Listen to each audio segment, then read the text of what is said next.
Well, Roberto Forzoni is a sports psychologist who's worked with many athletes, including Andy Murray in the past. Does a flag on your kit really make any difference at all? Yeah, I think it does. I think it's that sense of belonging to something quite big. So you can be representing British athletics, or you can be representing not only the country, but GB. Okay, but I mean, let's think back to, say, London 2012 and the kit that was used then by British athletes. It was criticised at the time because it wasn't obviously a kind of Union Jack. There was no red in it, for instance. They did pretty well, though, in London 2012, I seem to remember. Absolutely. I don't think it's going to take anything away from performance. But as Clive Woodward would say, it's a critical non-essential.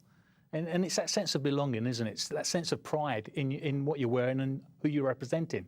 So these athletes have got two logos on their shirt, one a manufacturer's logo, another British Athletics, and the Union Jack's gone. But they have got Great Britain stuck on the front of their vest as well. Yeah, when you look at footballers when they kiss the badge when they've scored a goal, you know, it's that sense of belonging and being part of something.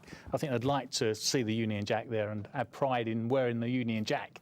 I mean, there have been instances in the past where I remember teams have blamed the fact that they had lousy kit for poor performances. I think there was a football team that went out in grey shirts. Manchester United. Manchester United famously. Yeah. And I mean, do you think that is all part of the psychology? I think psychology plays a massive part. As I say, I don't think it's going to affect their performance, but superstition comes into it.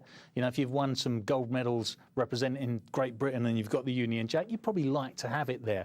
And as I said, it's that sense of belonging to something larger than Team GB or, sorry, British Athletics. I mean, it just strikes me, especially with athletes. I mean, they're down there crouched in the blocks, waiting to head off on the sprint. They're not thinking about whether they've got a flag on their vests or not. They're just thinking, right, this is my moment, I've got to go and do it. Absolutely. When they're competing, they are. But outside of that, these are individuals competing in a team sport in terms of they're with other athletes. So being part of that team makes them feel better than just going out there individually. So I think the Union Jack is part of that, being part of the team and a team identity. And it's not enough just to say, here we have Great Britain, we have British athletics there as well. I mean, can't that take the place of the flag? It can do, and in time it may well do, but I think traditionally the flag's always been there, so it's difficult to take it off. It's like the three lions on the football shirts from 1872 that's been there. So traditionally, everyone knows that's the England flag and the England kit.